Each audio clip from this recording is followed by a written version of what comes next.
Well, boom, welcome to Saturday Night Jaw Harp Live.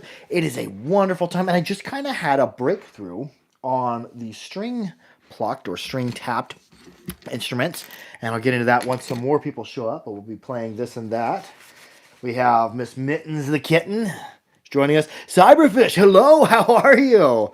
How's it going?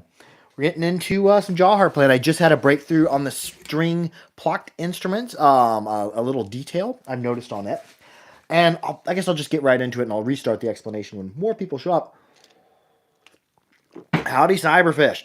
Great Ken Penguin. But on your string plucked instruments, or string plucked instruments, a lot of times I was plucking like this.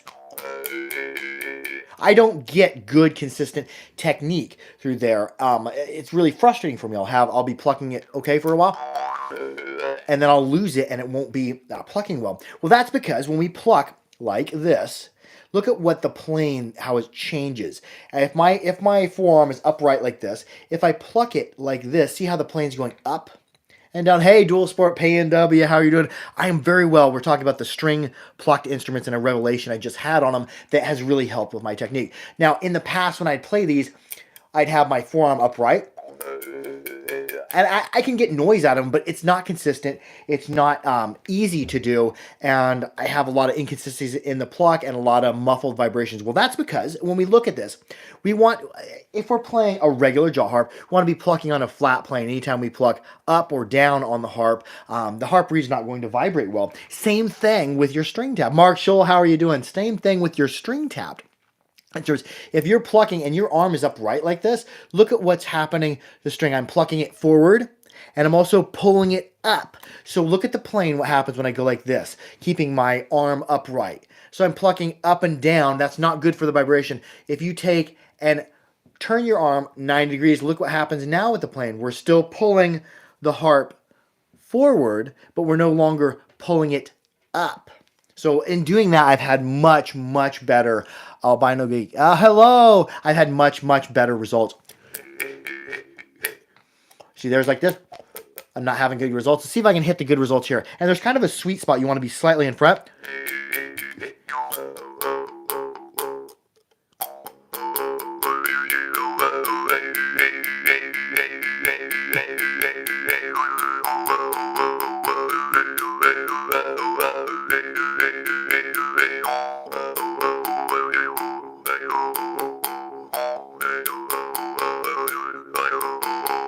Let's see if I can do it the more traditional way.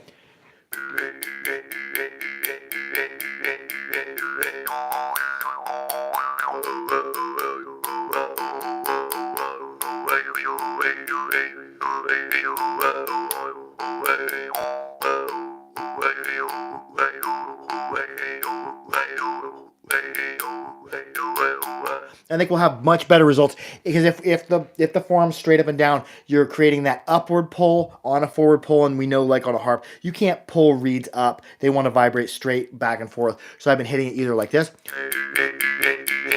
or like this. And it's mostly in the wrist. Here, I'll try to turn it upside down.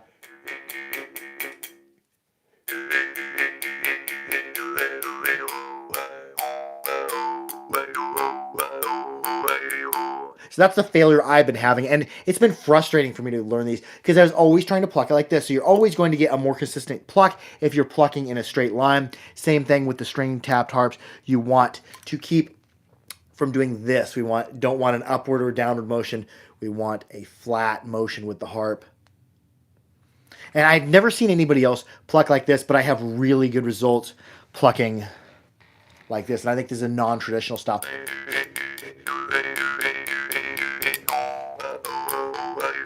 And I got the McCurry too. I've been really getting down on the McCurry. And just right before this upload, I had that revelation. I rotated my elbow up and I'm like, oh, that's the problem. If I'm not plucking straight, I'm not going to have good results. Let's see how I can do this one.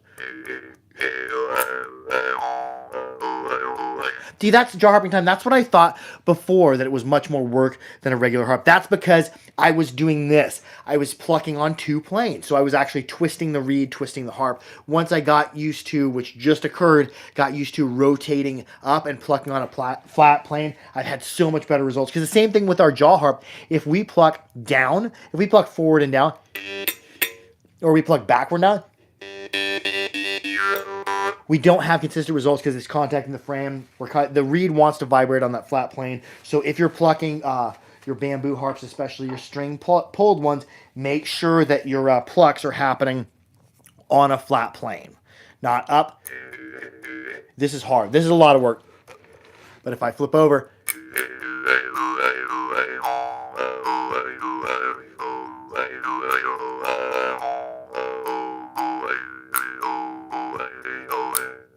see if I can hit it this way too.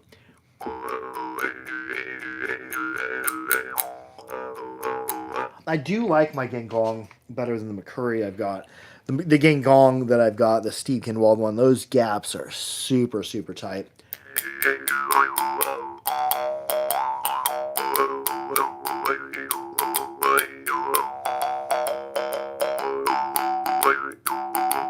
And you can see the string. See how it's staying mostly flat? If I start doing this, watch what happens to my string. It's going backwards. Sometimes it's going down. Things want to be pulled consistently.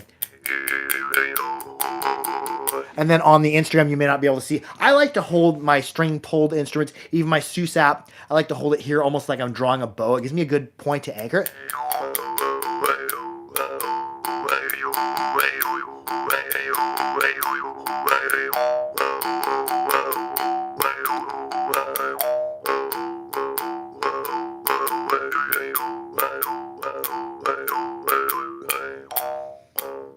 Okay, well, we'll wrap it up with that. Let's get back into the metal harps. We're gonna have some cool unboxings coming up. I know I said it would be this Friday, but it just didn't work out. I'm mailing all the harps to Waseca, Minnesota, so Porky Miller can process them. But I did unbox them, and I've got several more unboxings. I've shot 2 unboxings so far. I've got 2 more to get through, so there's some really cool stuff coming up. Here's a La Rosa, and if you see my tutorial yesterday, Friday morning, it was with a La Rosa Maranzano. And this did come tuned A2. I took the beeswax out and let it be the natural tuning.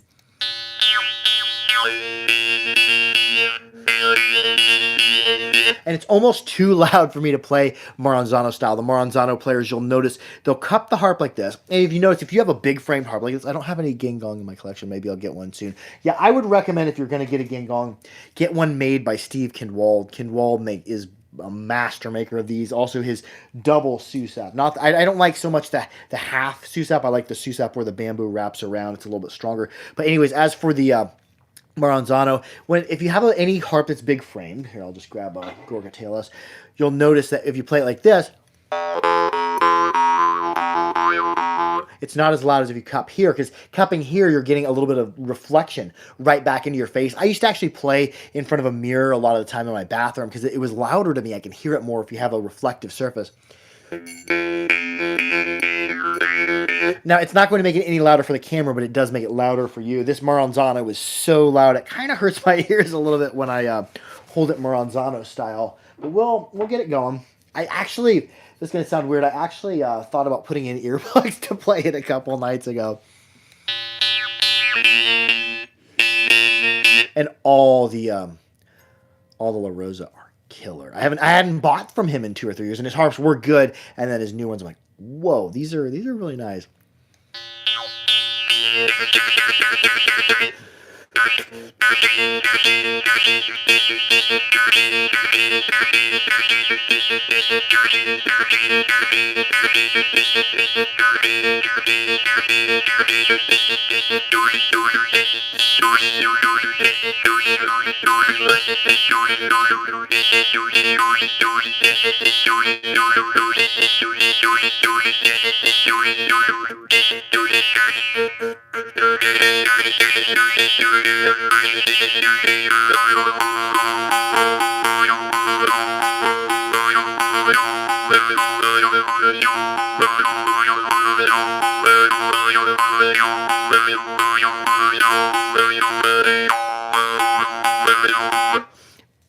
talking. 35 says hello. Oh, hello back at you.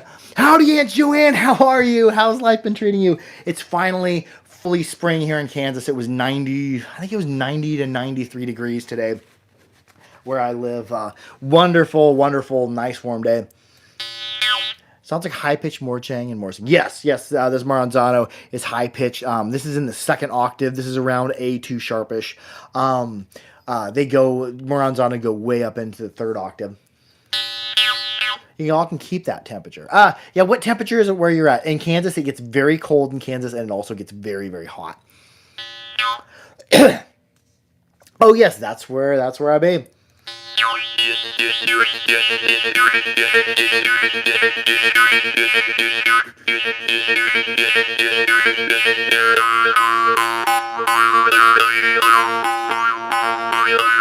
And something I've been doing that has been kind of really helpful in coming up with new rhythms and new melodies is just doing this mirroring thing Mark Groudon was teaching, improvising a melody and then trying to repeat it at least 2 times. It was 80 yesterday, more like 60 today. Definitely spring here in the Pacific Northwest. Isn't it in the Pacific Northwest? Isn't it pretty overcast? I do like nice sunshine.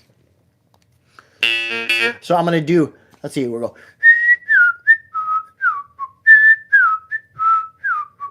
I'm going to try to replicate it exactly so that I'm more deliberate in what I'm doing and not just drifting around. If you listen to my meditation last night, the full moon meditation last night, you'll notice I'm just drifting around. When I meditate, a lot of time I'm drifting around, but when I'm practicing, I want to be doing something that I can repeat and something that I can model to try to do. Oh yes, and in honor of the full moon, we're in the moon shirt. I'm very much a connoisseur of t-shirts. And that's something I haven't done much with, but did by accident, is muting with the pinky finger in the Maranzano grip.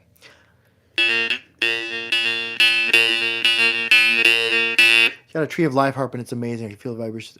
Oh yeah, you got the new Ovcharenko. Those are killer. I've got 1 or 2 of them there. Yeah, the Ovcharenko, he makes really good harps, and I don't have anything super new from him because mine are decorated, but not like as highly decorated as he does now.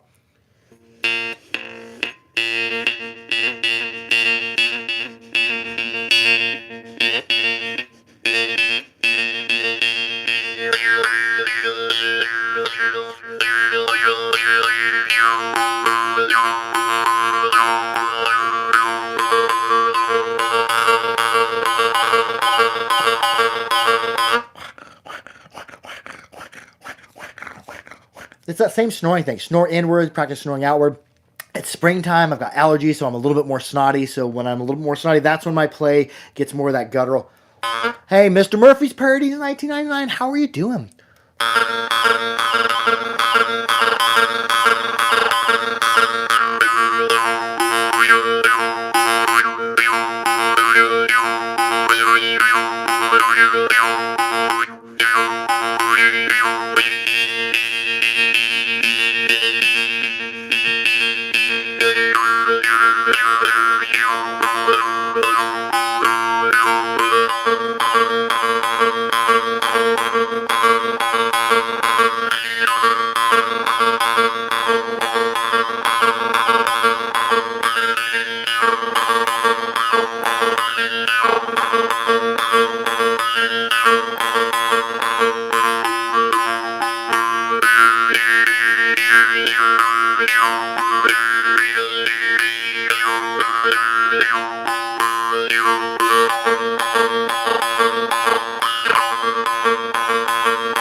Oh, that's sweet. But that harp, it is so loud. A lot of the other harps in that unboxing were not as loud, but yeah, that is a screamer. His harps around F2 sharp and F2 are a lot more buttery. It's another Maranzano. This is one I kept from unboxing several years ago.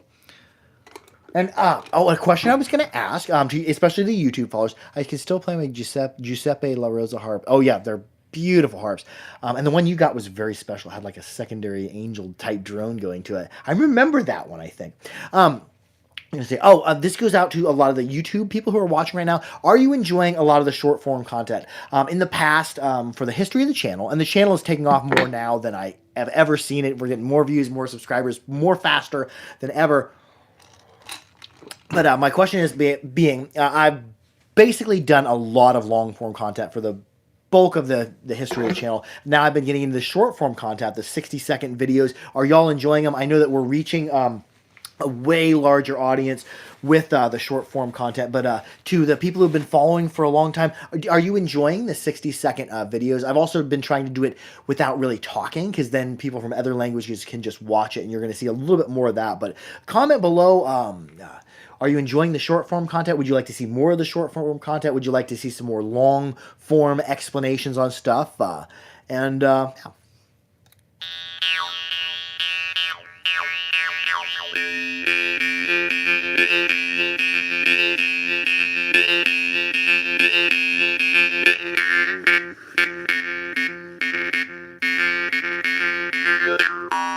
Bree Muno says short and long are both good. Oh, good. I'm glad.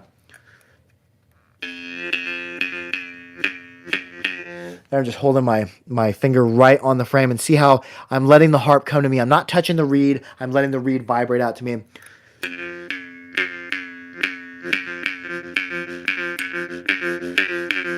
With it muffled, I can let the breath play a little bit more. Let's play around with that.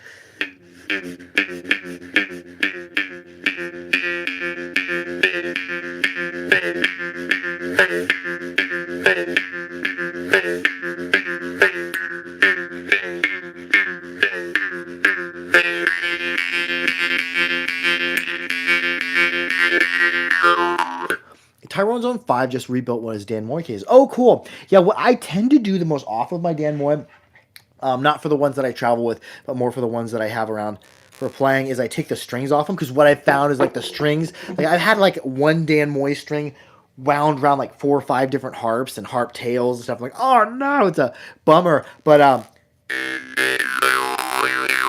because I'm more apt to just pick it up if I just have the Dan Moy handy than if I have the case. But definitely for traveling, I keep those 3 or 4 Dan Moy in cases. Savage Squad 156 says, what is this called? It's so interesting. Best question. Boom. Question of the evening. I'm going to wave back at you. This is jaw harps. We're doing jaw harps, mouth harps, musical instruments. And we're live right now on YouTube and on Instagram. Every Saturday evening, 8 p.m. Central U.S. time. I go live on Instagram at Jaw the Harp, and also on the YouTube channel Bebcorp Harpery every Sunday around 8 p.m. Central U.S. time. I go live on TikTok channel at Jaw the Harp, and also on the Harpery YouTube channel. But yeah, this is a Vietnamese style harp here, a Dan Moy.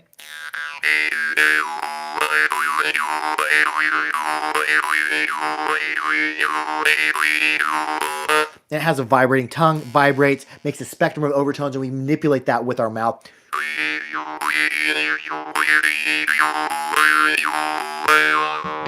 Now play one more harp. One prevailing theme of all of my harp sessions is barely ever a weekend goes by where I don't pick up and play Mohan harps, because they're just immaculate grade instruments that aren't expensive. So I end up playing a Mohan. I love y'all. Be sure to like, share. If you have to pick one jaw harp by any maker in the world, what would it be? I'm just going to pick one maker, and that's Mohan, because everything Mohan makes, from like super, super, super deep bass up to really, really high-pitched instruments, are awesome. I'd say Mohan. My vote would be Mohan if I was to pick a one maker.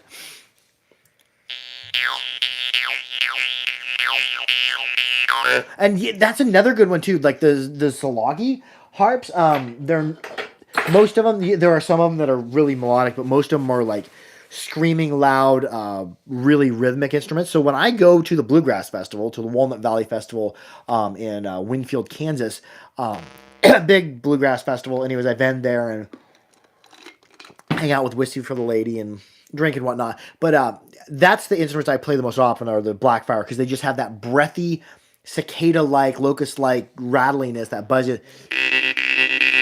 Yeah, I would love to stock Zilagi harps. I got in one order of about $1,500 worth of Zilagi harps 5 years ago when I first started the harpery, and I was throwing them in for free in with people's orders. Like if people would order a beginner harp, I'd throw in a Blackfire or throw in a Zilagi Chancellor, but we've never sold them on the harpery. All my efforts to get Zilagi to build for some instruments for me have been met with someday. Yeah, they keep telling me, oh, in the spring, in the fall, we'll get to you. And this has been going on for maybe 2.5, 3 years of trying to get Zilagi instruments. Cyberfish says, I like your shirts better than others I see. Oh, cool. And he likes the long form content too. Oh, thank you.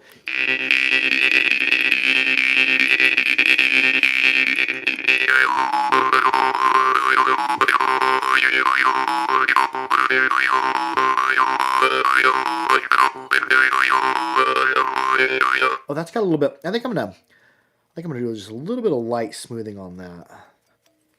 It has a little bit of a hang up outward.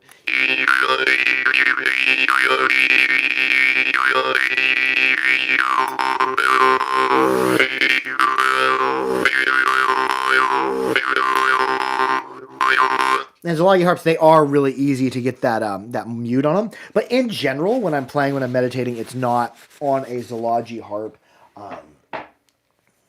I enjoy Mohan. Mohan's probably one of my favorites, if not my favorite.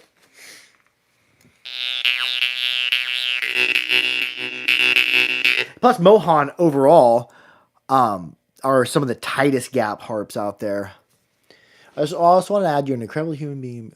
Oh, dude, thank you for that comment. I didn't even get to read all of it, but thank you. I appreciate that. When comments come up here in the live, they like kind of flash up and then they start fading. So if I've started talking and I've talked for 4 or 5 seconds, by the time I start reading the comment, if it's long, I won't get to all of it. Do you have Maranzanos available? Be on the lookout for that amongst the unboxings that are coming up in the next week to 2 weeks.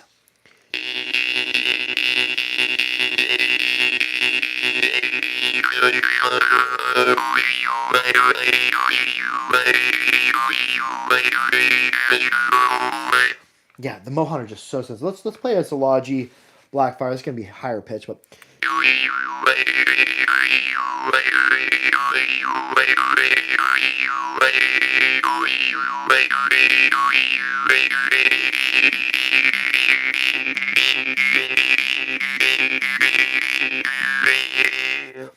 yeah, that does. That's a pretty yummy harp.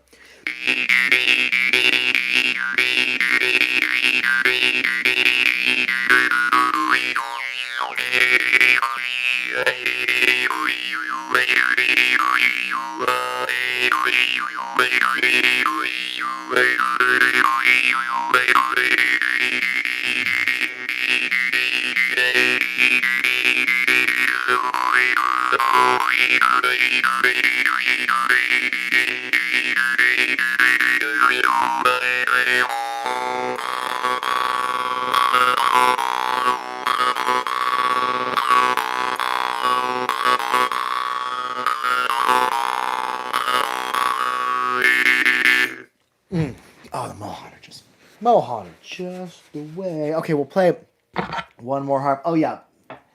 Oh, there's another maker out there that's made some spectacular. Let's play. Oh, I should wrap it up. Well, okay, we'll play a Drnovoi. This is a new Drnovoi. Whoa. Yes, highly suggested. And Mohan aren't expensive either. Like Mohan, another thing I love about the Mohan in general, they're one of the few convex grind harps that are also distally tapered tip to tip. I've done this on harps before. I do that a little bit on my harps. That is really a ton of work to do. Yeah. Oh, we're gonna play the Drnovoi. Let's get down on the Drnovoi.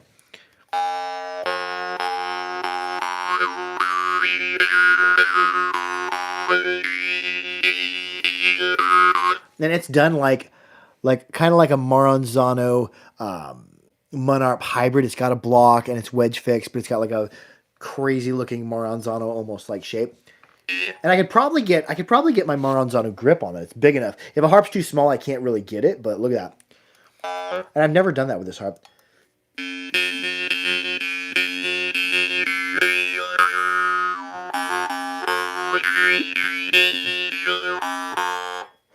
And my hands are actually starting to get very slippery with coconut oil, so I'm going to switch back to regular grip. I love y'all. Be sure to like, share, and subscribe for more Harper. Keep your harps clean, keep them dry, keep old. Oh, yes, I'll re-add the last thing. In the next couple of weeks, we're also going to have a tutorial coming out with one of the main failures that I've been having in playing these string-plucked instruments, and it comes down to orientation of the hand. Whenever I personally play the jaw harp, my hands up and down are like this.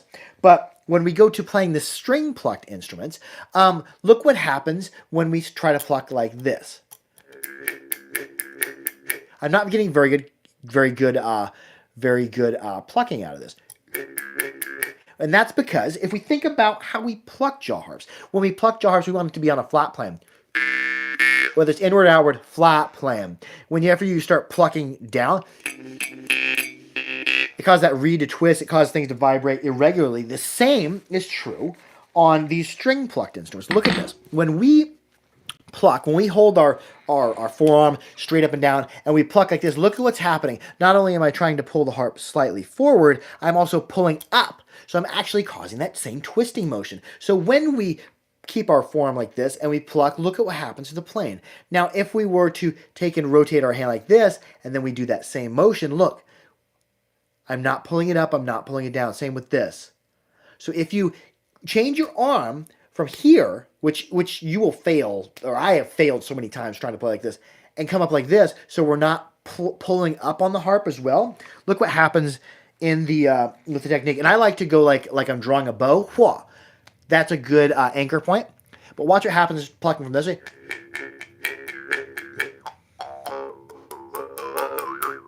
I'm not having very good results. Pull it up. With it like this is exhausting to try to pull a harp like this. But this is a very, very light, easy motion.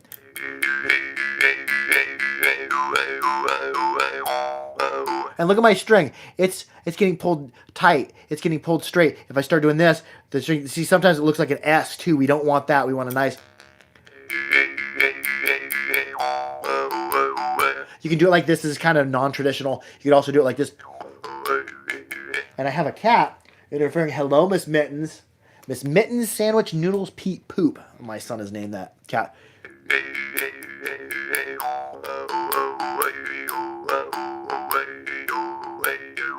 I have the best luck going like this. This pinch here.